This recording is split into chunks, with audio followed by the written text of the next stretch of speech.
Okay, HRN listeners, mark your calendars for Sunday, October 13th. HRN and the National Young Farmers Coalition are teaming up for a special event at Churchtown Dairy in Hudson, New York. In honor of National Farmers Day, we'll be celebrating with local food, a screening of the documentary Common Ground, and a live panel featuring Lee Penniman of Soulfire Farm, Chris Nickel of Finca Ceremos, and more. The first 50 people to register get a free gift at the door. It's a fundraiser for young farmers and HRN supporting farmer leadership, HRN's education programs, and Farm Bill advocacy. Don't miss out. Head to support.youngfarmers.org/cgfilm to reserve your ticket today. You're listening to Heritage Radio Network.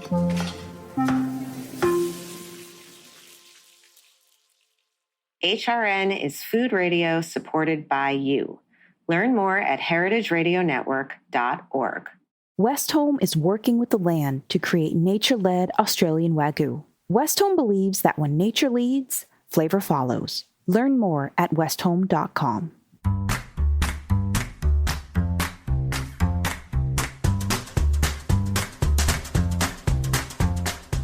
I'm Allison Kane, and welcome to In the Sauce, a podcast about building consumer brands from the ground up. I love doing this show because I get to interview everyone from production gurus to marketing and social media mavens, anyone who can guide me on this crazy journey. This is the story of building Haven's Kitchen sauces, but it's also the story of every growing brand because we're all in the sauce. Today, I'm speaking with Analea Krebs, founder and CEO of Social Nature, and a purpose-driven entrepreneur on a mission to change what's on grocery shelves and in consumers' cupboards for the better. Social Nature is an online product discovery platform that makes it easy for people to buy products that are better for themselves and the planet. Every day, Social Nature introduces a new natural product for free or at a discount to its community of over 1 million shoppers. The platform currently has over 3 million reviews across thousands of natural products that have been tried and tested by the Social Nature community. Welcome, Analea. Hello. It's so nice to be on the podcast again. Okay, a couple of things I feel the need to say. One is, I think you were on the podcast 100 episodes ago. And at least 100. I don't even know how many years that is in like CPG world, but it's a lot. You've been busy. I have been, as have you. I also want people to know that when I've thought about this, like I'm clearly a Social Nature fan. I'm clearly an Analea fan. It has really worked for Haven's Kitchen. I want to make sure that everyone understands that when I interview like agencies and service providers, it's not that I'm like, hey, you should do this. It will make your company soar. It's just something, a tool that you might want to use. And usually a tool that I'm pretty compelled by myself. But it's not an ad. It's not an endorsement. It's just a fun conversation with someone who started something that I think is groovy. Okay. Those are my disclosures. Not that anyone cares. I was thinking like, way to take yourself very seriously. I don't even like get paid, it's like, fine, whatever. I think people take your podcast pretty seriously, actually. I mean, I think you've been really bringing in, thought leaders and it's a resource. I mean, I listen to probably every second podcast I probably listen to. Right. I mean, thank you. I appreciate that. It is meant as a resource, but I was talking to someone the other day, and sometimes they're like two people, let's say, who do social media, right? And they give completely conflicting advice or suggestions. And I like that. I like that because there is no one way to cook the chicken. And as long as you don't, undercook the chicken, you're in good shape. I don't know where that analogy came from either, but I'm going to go with it. Okay, so last time you were on the pod, we went through what Social Nature is, and I'd like to do that again just to start off. So for people who haven't heard of you or Social Nature or heard our episode, which I do recommend you maybe going back to, because I think I might have given some thoughts about how you can really like get the most juice out of the lemon. But tell our listeners, please, what is Social Nature? Right on. So simply put, Social Nature helps emerging brands stay on the retail shelf and get onto more retail shelves. And we do that by helping emerging brands acquire new customers, not just any customer, their target customer, their most ideal customer. And we do that in a very targeted way, not only from a consumer profiling point of view, but also by really getting that customer who already lives near or shops at the retail stores that you are stocked in to discover your product on the shelf. And we used to do this with printed coupons. Most recently, we have shifted to a digital rebate model, which I can speak a little bit about, as it really has been a game changer for how we do things. And there's cool new benefits for consumers who are using socialnature.com to discover new innovative products. And of course, lots of benefits for brands using our platform to acquire customers. Okay, got it. Perfect. And so I do want to talk a little bit about the digital versus the paper coupon model. And if you can run me through like what is the process a little bit? You know, like, I mean, I'm a Luddite, we kind of all know that. But how do you get from I'm going on socialnature.com to I'm going in store and I'm getting this product either for free or for some percentage off? Mm-hmm. Yeah. So consumers, so we have an online community of over 1 million shoppers that have signed up to discover new cool innovations each and every day. And we tie that into their grocery shopping routine by asking them when they first sign up to Social Nature, where do you shop and what type of products are you looking for? And so when consumers come to Social Nature, they get presented with a list of products that are hopefully things that, you know, they would love based on their shopping preferences. Right. And then we make it really easy for them to make that purchase by tying it into the grocery stores that they already shop at. And so when they come to Social Nature, they might see a range of anywhere from, 5 to 10 different products that are available to them for free or at a discount. And all they need to do is click on Activate Offer, which is essentially them opting in to say, I want to try this. And at that point, they'll be asked to answer a couple of questions around why are they interested in trying this product? What particular, are they familiar with the brand? So they'll ask a couple of questions, which gives the brand great market research intel as well. And then from there, they simply go grocery shopping, buy the product, and then they take a picture of the receipt, and they get cash back within 24 to 48 hours through their choice of, Venmo or PayPal.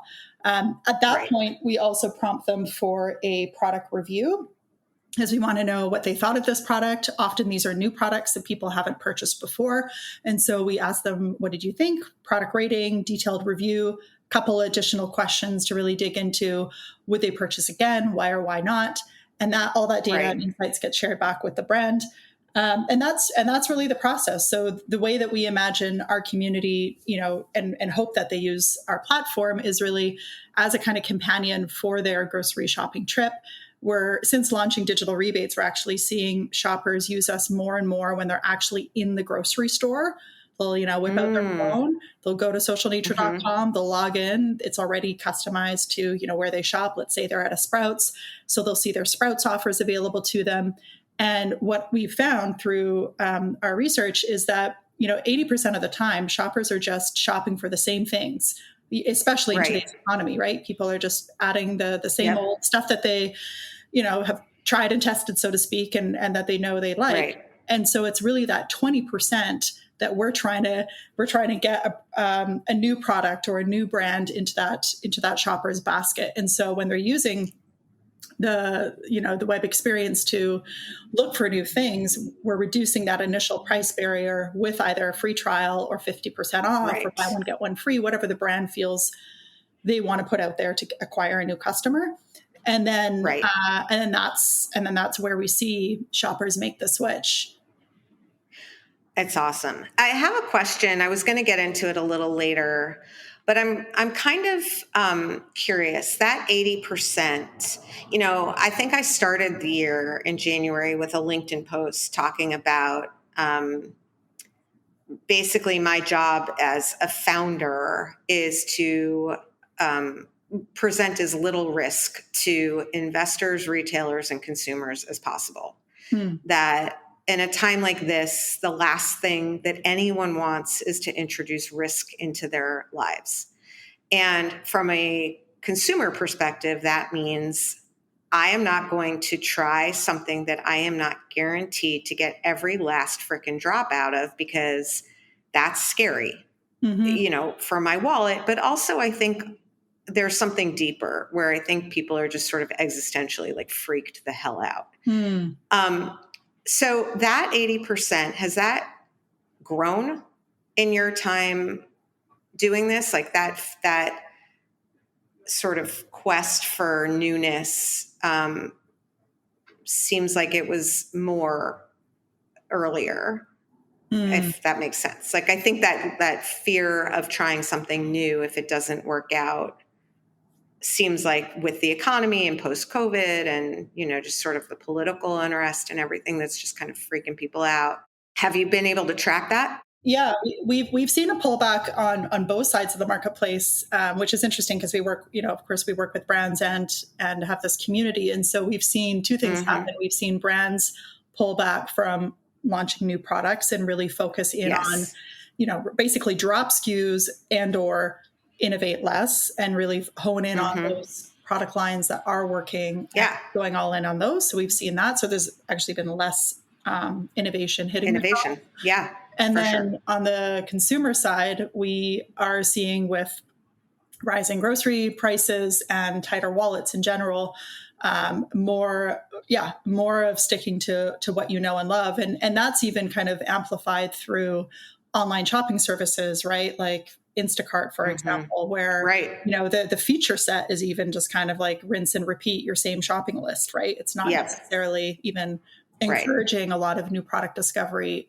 through that shopper journey. So depending on where you shop, if you're doing click and collect or Instacart or other online services, that's even higher of a just stick to the routine. Whereas getting the shopper into the brick and mortar grocery store is where temptation awaits, right? Oh, this cool new, a display that I'm looking at here, or, the little at the cashier. Oh, I might just add that to my basket. So that's where we see shoppers being more tempted and introducing more new products into their cart. So it really depends where the shopper is shopping. And speaking of where the shopper's shopping, does Social Nature work on the e-com sites of the various retailers, or no, it has to be a receipt? Yeah, not directly. So how we influence online sales is through the product reviews that our brands can definitely syndicate to a lot of online retailers like Walmart.com, Target.com, et cetera. And so that's how we indirectly influence sales, because if you're, trying to capture an online sale and you're a new product, consumers will be looking for reviews.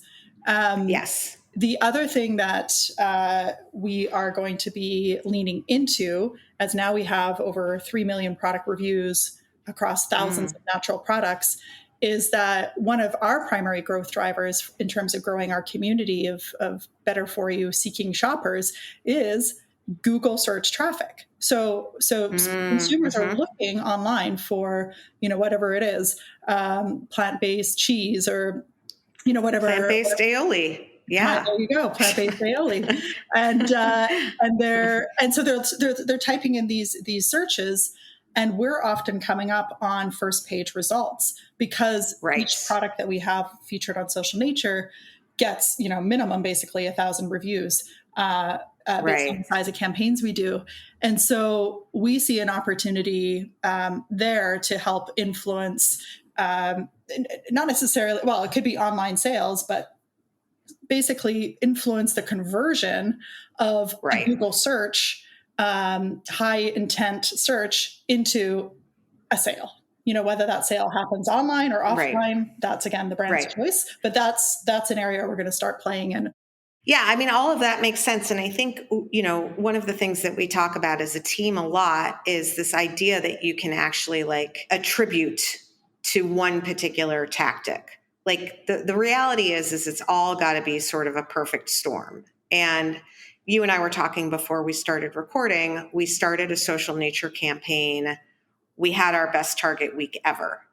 Now, it was like 200% like lift. So that felt pretty direct. Now we are doing other things, right? Mm-hmm. I mean, but this feels pretty clear. Again, I'm not saying do that and it will happen, but I think the consumer, again, if we're thinking of someone who is like inundated with noise, has tons of choice, is paralyzed by choice, is tired, isn't sure what the hell is going on, you cannot just hit them from like a search or an in-store or a demo or a poster or a blimp or an Instagram, TikTok thing. You have to kind of be around them a lot in a lot of ways.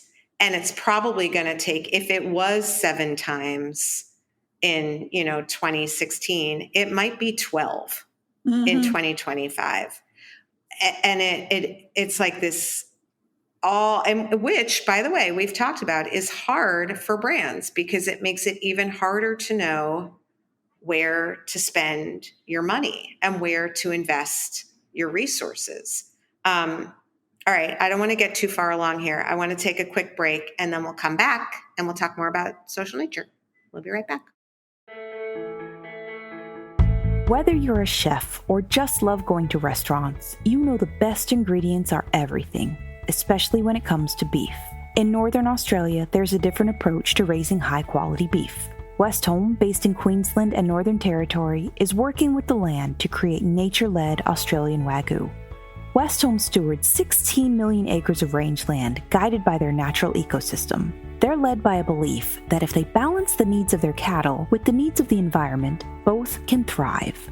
Westholme's team of rangeland experts and nature managers use a variety of tools to monitor and respond to the welfare of the environment, like satellites that assess grass health and on-the-ground research. Cattle are happier when they have the freedom to forage and explore, so Westholme ensures that they can roam wild, foraging at will for the first 2 to 3 years of their lives. Their cows graze on native grasses like Mitchell grass, which is only found in Australia, along with dozens of other plants, herbs, and seasonal legumes. The result is a high-quality Wagyu beef that reflects the terroir of Northern Australia and a flavor suited to complement any cuisine. Westholme believes that when nature leads, flavor follows. Learn more at westholme.com. I'm back with Analea Krebs, and we are talking about Social Nature. And I want to talk a little bit more about, Social Nature to me is especially interesting because it focuses on natural, better for you, premium. But you always said to me, like, it's not just, that doesn't necessarily mean that people aren't motivated by price. Yeah. And what I think I'm curious about is how do you make sure that Social Nature, and I'm sure there are some, but how do you bring them into the brand to repeat? How do you make sure it's not just, I got this thing for free and that was fun, I wrote a nice review and I'm on to the next thing for free?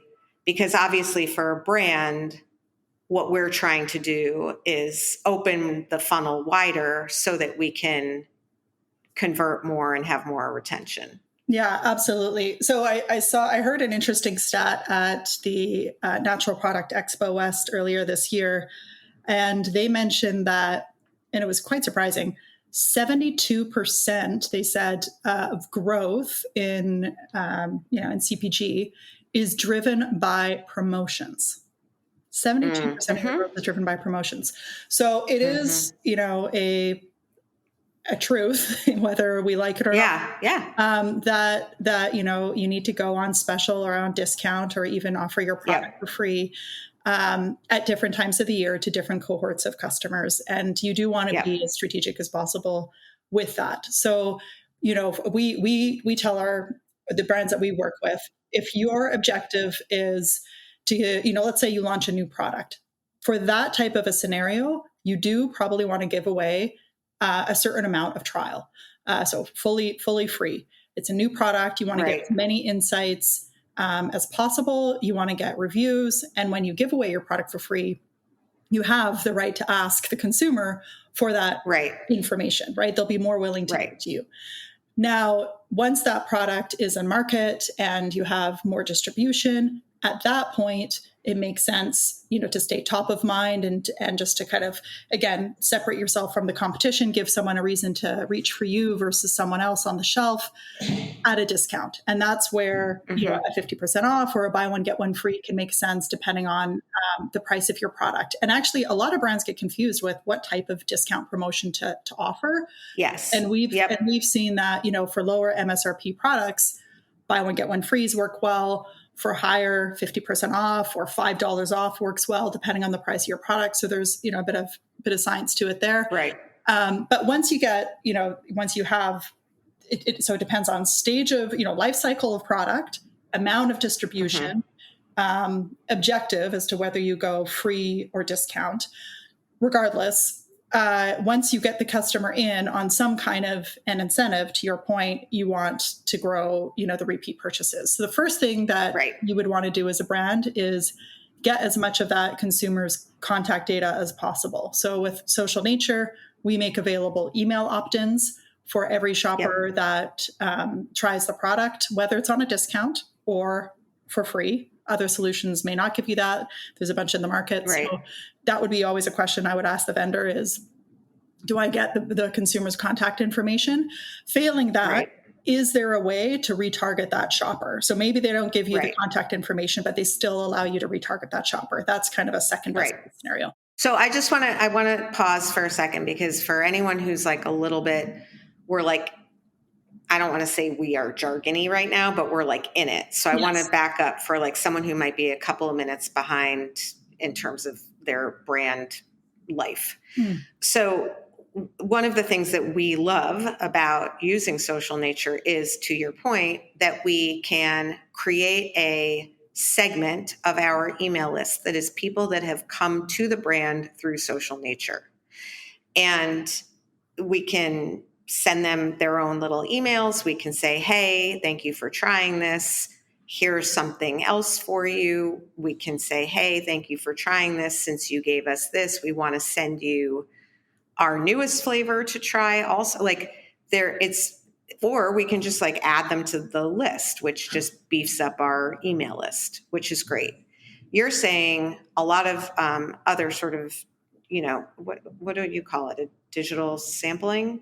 Digital sampling, couponing, promotions providers. Yes, that whole thing.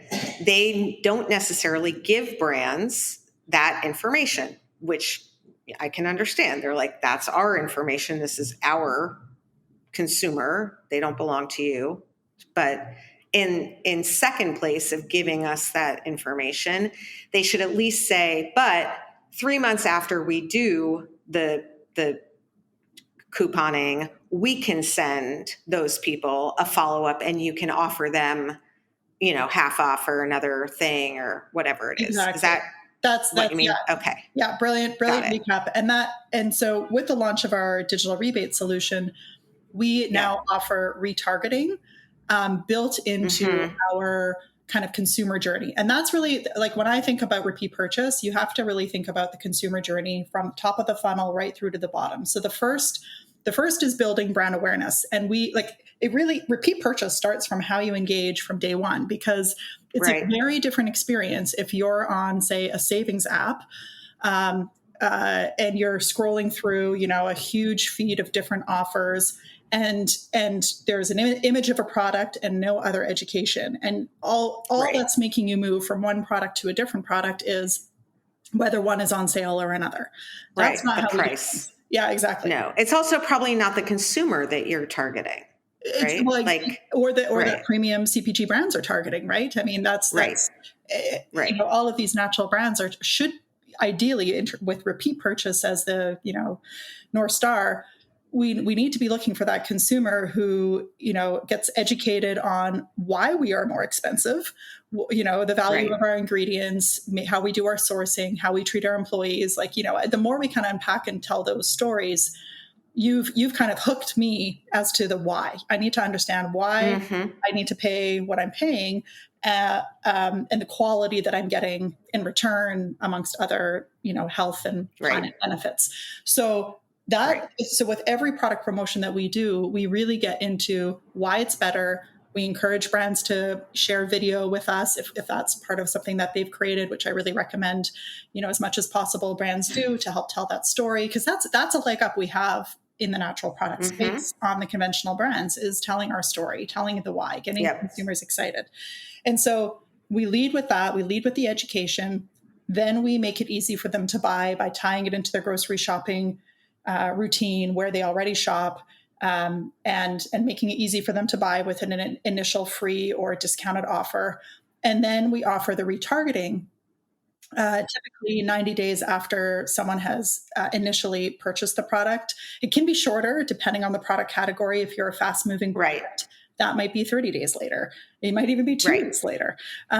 For a slower moving product, it can be 60 to 90 days. So that retargeting is a new feature that we now have with the digital offering. And that helps keep the consumer top of mind with the brand. And we can track those repeat sales. I have had brands say, well, will I always need to be on special? Right? Like when can I be on special? Which is a fair point. And that's where we found that once a shopper puts your product in their basket 3 times is the magic number, they're your customer for life. So you don't need to keep going 3, 4, 5, 6, 7, 8, 9 forever. Times. No, exactly. Very cool. And you can get creative too with different flavors or even different product line extensions to kind of help also bring that customer into your whole product portfolio, right? You have your sauces, and so there's other products you can start to introduce that customer to and build the value. Yeah, no, I mean it's very cool. So I want to talk a little bit about why we feel like we've been successful, and I'll be totally candid. The pushback is that Social Nature is expensive for emerging brands, and similar to the premium product that I offer, I think the why and the what is the value that you're getting as a brand working with you, it's kind of up to the brand in a way. So I can think of if you're really thoughtful about what your initial survey is, what are the questions that you want to ask?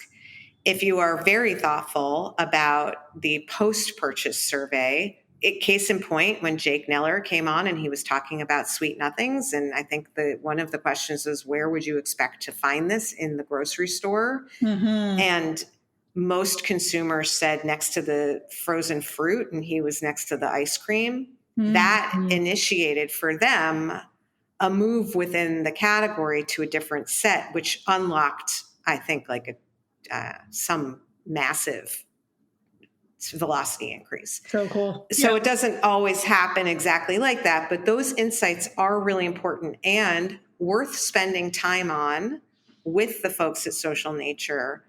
Even if you're like a 1 or 2 person, emerging brand, those insights are valuable. Sometimes it's hard figuring out what you want to ask, Yes. Yeah. But that's also where we have a team of specialists that has, we've worked with over 600 brands over the years. And so we can take from, question sets to help guide. In particular, we kind of have gotten a sense as to what retail buyers are looking for.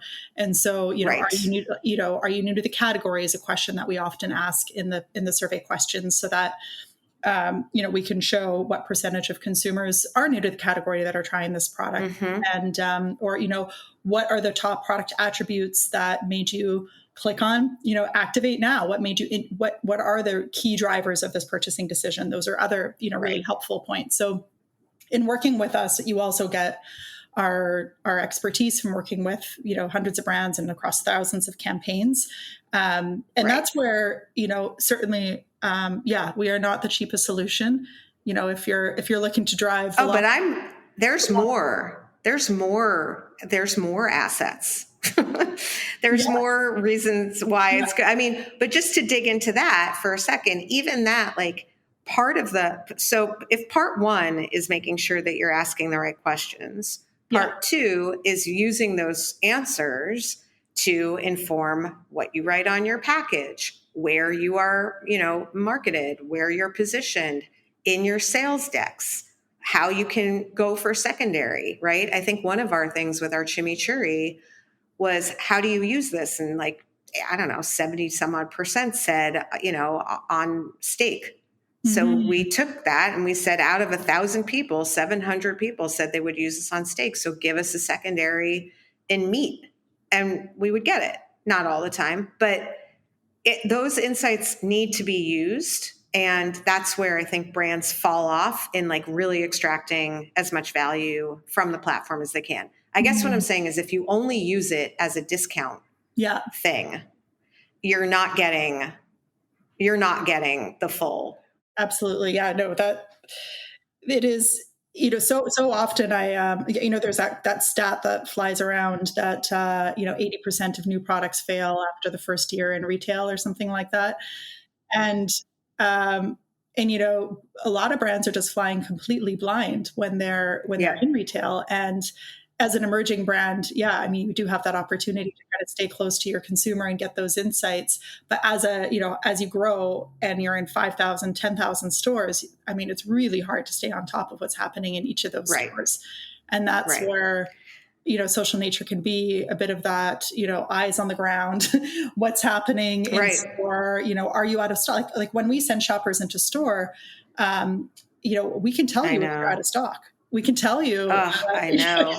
Worse than a bad review is, I'm giving this a 1 star because I went to the store and I couldn't find it. Yes. That's the thing that just crushes my soul. Yeah. But speaking of those stars, the other thing is, you said this at the beginning, syndicating those reviews. So we have 12,000 reviews of a fresh product that we do not sell online. It is only in stores on our website. Those 12,000 reviews come from Social Nature, and that helps with our search for sure. But where do you think retailers are going to find out what people think of the product? They're going to reviews. And even if those reviews never got syndicated, that would still be good. But those reviews can get syndicated onto the retailer platforms. So part of what we're doing with Tarjay is, of course, we're trying to move product and get people excited about it and get them over the hump of okay, why am I going to trade, whatever Good and Gather or Aioli for this? But we're also trying to juice up Target.com. And part of the way that you can do that is with a lot of reviews. And I think, we're up to 20 or something, but I'm sure we will have starting to roll in a lot more. That's where, I'm really excited with, the power of AI now in combination with reviews. This is something we're building into our platform, but already today, you could post those 12,000 reviews into, an open AI platform of your choice and ask the AI to draw out different trends from those reviews. It'll be, you could get usage occasion trends. You could get all sorts of things from that. So we'll be building it into our platform to make it easy for brands. But already today with, how prevalent AI is, I think the high volume of reviews, AI can really help digest that for a lot of emerging brands. Okay. So I listed out emails. So consumer, access, innovation, and retail help with the insights that you provide, reviews. Is there anything else that brands when they use the platform, like, because already now you've now cut the price down. Yeah, no more cost of shipping. Right. Okay, right, exactly. So now we don't have to ship coupons. Yep, that's right. So Okay. yeah, there's something that I don't think a lot of people think of, but we've certainly noticed the difference, and so I want to highlight it. So when we went from a printed coupon model where people still opted in online, but then we shipped the coupons to get people into store, to a digital rebate model where the consumer opts in online, but then needs to go to the grocery store, pay for the product with their own money, and upload a receipt to get cash back. There was a distinct difference. And what we saw was there was an initial drop of initially there was a drop of users. There was more users who would opt in to the printed coupon model, let me put it that way, than consumers who would opt in to the digital rebate model. Because they got paid first versus getting paid after? Because there was it's like psychological. And I went through the experience myself, of course, many times. And I also noticed a shift with myself, which is where the kind of, like in our team noticed it as well, as they were using our platform. You need to be more genuinely interested in the product if you're going to put your own money up front first. There's just there's a bit more friction there. But that friction makes you think, do I really want to try this? Which is a good thing, right? That's a more qualified consumer ultimately than someone who's going to, kind of sit on their couch and kind of wait for things to come to them. So although it meant we needed to, invest more in our community and grow our community and, and do things on our end to make sure that we could still satisfy the demand from our brands in terms of volume.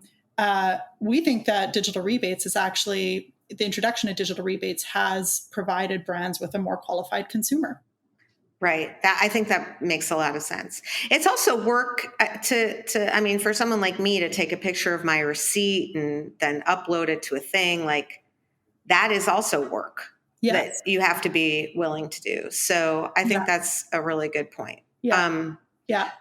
Okay, shifting gears a little bit back to sort of the overall landscape. So, aside from what we talked about with a little bit more like, I'm going to buy what I know, I'm going to maybe be a little bit more risk averse. You've watched a million shoppers over a decade. You've seen their habits. You've seen what are a couple... we all know that the landscape has shifted. I guess from your perspective, boots on the ground with all of these people who are actually going into stores and buying these natural and better for you products, like what are some of the habits? What are some of the changes? What are some of your thoughts? Yes, love it. Okay. So one of the things that we have seen is, and we've surveyed our community around this, is, there's more and more natural health and wellness products coming out onto the marketplace. The market, was, I think, $300 billion in 2023 and is continuing to grow. And I think Expo West said that there was 12,000 new natural products launched last year. So, the volume of products is out there. People are more educated and aware. But here's what's interesting. 50% of consumers are still dissatisfied with the products that are out there, still dissatisfied. And this is specifically around the natural product market. And so there's a real opportunity here for the brands to, to innovate and to really understand where is the consumer at. And so we've done some research on this because yes, you're right. We have 1 million shoppers and it's basically like one big focus group for us. So we can, we can continue to ask our community questions. And of course we learn through all the brands we work with as well. But here's some trends for brands to consider. So consumers want better hydration. They are not satisfied with the hydration option. 50% of consumers are not satisfied with the hydration options out there.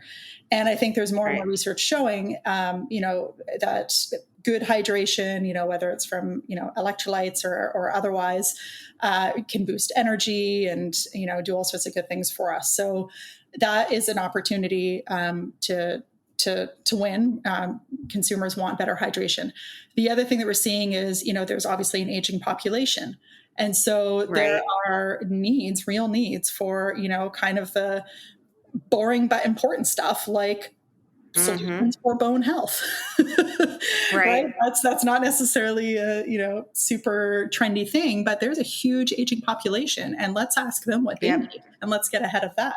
I know. I love that population. If I was going to start another business, it would definitely be, there's that data around, I don't know, 80% of consumer decisions are made by like women over 50 or something like that. Like, it's like, and I think like 10% of the advertising budget in America goes to that particular demographic. Yes. And my guess, I'm making it up, but like, that's basically the gist. Like, they are the ones buying everything and no one is marketing to them because they're not on TikTok necessarily. There you go. But, I just think it's like a massive opportunity because everything that is marketed to them is like, have you seen anything? I mean, I'm 52. I don't look like any of the women that they're like marketing midlife stuff to, I'm like, where's my cane and like my chin hair? It's like embarrassing the way that they depict women my age. It's getting a little better and they're trying to like sexify, or I guess yassify, to use, the snack shot word, like menopause. But anyway, No, you're right. I think it's an overlooked market. And I think other women will figure that out. Women. Oh, for sure. Will figure that out. Yes. The other, this is just crazy, but there are more clinically obese people in America than there are malnourished people worldwide. So, wow. Yeah. And so as we enter, the age of Ozempic and all the things, the GLP-1. There is an opportunity for more nutritious, lower sugar, higher protein foods. There's a lot of consumers that are, looking to now look for complementary diet plans around that. They're looking for healthy heart, weight management solutions. And the fact is, there's not a lot of good prepackaged foods that taste great, but are also low sodium, low fat, low carb, and all the things. So that's a whole segment that, that's. So I am that. So for example, just going back to 1, 2, 3, back to me, like Arioli has 0 cholesterol, 0 saturated fat. It's lower in sodium and it's, lower in sugar than other condiments, period. We don't necessarily lean that hard into that because on the shelf, we're just kind of trying to compete for like flavor, because over and over and over again, it seems like people say that they're looking for X, but what they're really looking for is like delicious. Yes. That isn't necessarily true with keto. I feel like when keto people want keto things, they just want the macros and they don't care about flavor or texture. Although I think that's shifting now. Maybe that was like 1.0. But I guess, do you have any sort of advice on like how, for instance, we're a brand, we do fit into that, we're on the platform, or is there a certain way that we position ourselves on Social Nature to a particular cohort of Social Nature users, for example, or a way that we could use the platform to sort of like, spread the word, I guess is the question. Mm-hmm. Yeah. I think part of it relates back to the insights questions as well that you would ask consumers that are opting in to try your product, and really kind of learning, some of this data actually we would be able to share with you, because one of the questions we ask every single community member that joins Social Nature is, what are your health goals? And so health goals is a way to talk about some of these things in, an accessible and consumer friendly way where, if you are right, like, are you, what are your health goals? Like let's as a brand help you achieve your health goals, whether it is improving your digestion, reducing sugar, weight loss, whatever it is, and then like unpacking that a little bit more. So as you understand your audience's health goals, which you could even incorporate into your website onboarding, or your social media, engagement, really learning, getting into the goals and then mapping that back to how your product and your brand helps them get there. Like that's a fun and engaging way to bring your consumer along that journey. And we've seen that a little bit in the supplement space where, we used to see really clinical kind of packaging. And now we see, improved sleep, right? And benefit to the consumer on the packaging. That really star asterisk. Yeah. Yes. Okay. I kind of cut you off on the things that you've seen. So sure. I want to make sure that I let you finish that. Great. So people are looking for healthy heart and weight management. Digestive health and immunity is another big gap that, again, these are all areas where there is 50% satisfaction, 50% dissatisfaction, said another way. And then also any solutions, around kind of mood support, supplements and beverages to support with mental and emotional health and wellness. So I feel like more than ever, and our data shows this as well, consumers are aware. Last question before we go. So, when I don't think everyone's ready for this too early. Right? Like when is the sweet spot? When should brands really consider this program? What do you think they should make sure they have sort of tidy, on the brand side, on the business side before they sign on? What have you seen really where like the real success is? Yeah. So I am going to challenge that a little bit because I think it depends on your objective. So if you want to drive velocity at scale and you're in, Wegmans or Myers, or Erewhon, like if you're only in regional independents, then yes, we are likely not the solution for you. You should be sticking with like in-store demos and, other things at that point that can really support that type of limited distribution. However, we will, if you are only in the Wegmans, Myers, H-E-B, Erewhons of the world, you can still use us for shopper insights, and you should. Like you should come to us and we should do a small campaign with the limited distribution you have. Maybe you're only in 500 stores or whatever it is. And we can still do, it'll be a small campaign, but we can get you product reviews. We can get you, thousands of responses, like basically a mini focus group on what consumers, liking, not liking about your product. Let's get that data now. And then let's use that data to help get more more distribution. And we have a lot of success stories around that.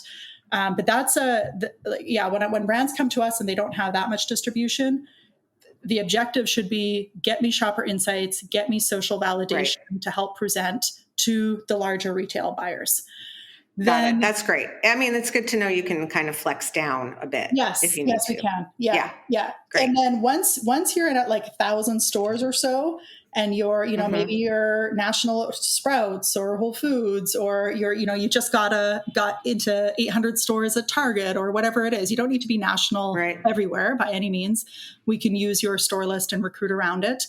But yeah, generally baseline is about 1,000 stores or more. Then we can really help build that consumer journey for you and help you, get those customers for life and build that brand awareness within our community. You'll be at enough stores so that people can easily find you, right? So that's why that distribution volume can be important. And that also is helpful for creating that repeat purchase moment because, the more stores you're in, the easier it will be to also get more repeat purchases, get more referrals, get, leverage those reviews in online settings. So that's where we find our sweet spot for new customer acquisition is generally when brands are in 1,000 stores or more. We can geo-target around your store list. So you don't need to have, you don't need to be in all the Walmarts or all the Targets or even all the Whole Foods. But you do need to have enough distribution to really kind of make some meaningful impact there. And yeah, so those are kind of the two primary use cases that brands will come to us for, is either just pure insights, help me kind of get retail ready, or I'm now in retail, help me scale. Right. Okay, that's awesome.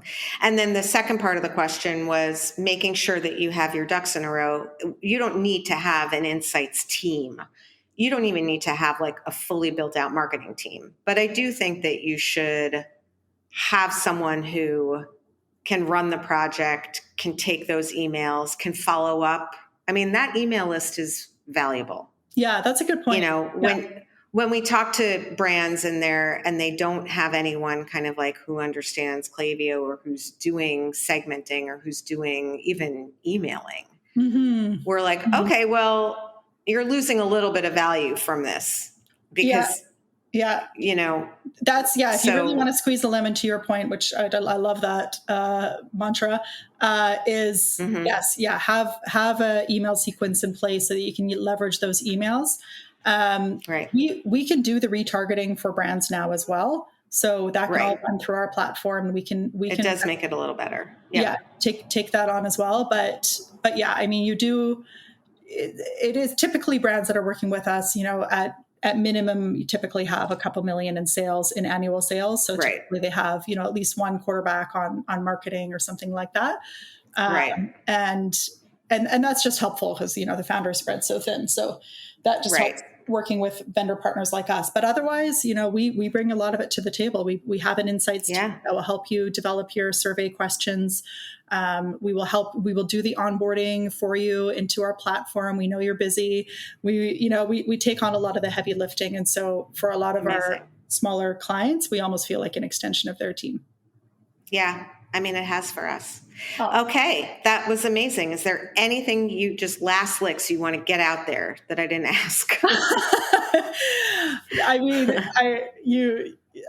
I think I'm just, I am in the space, dedicated to help natural brands win. And, we've turned down brands that don't meet our criteria. We are pretty serious about, really focusing on promoting the good stuff. I'm here to help the industry grow, and I love getting feedback from brands as well. So, if something's not working, or if you have a new idea for us or something you'd like to see, LinkedIn me. Yes. Amazing. Well, Analea, I can't thank you enough, not only for coming on again, but also just you're like one of those people who I always feel like is in my corner. And I appreciate it. We need people in our corner. So thank you for everything you do for me in the industry.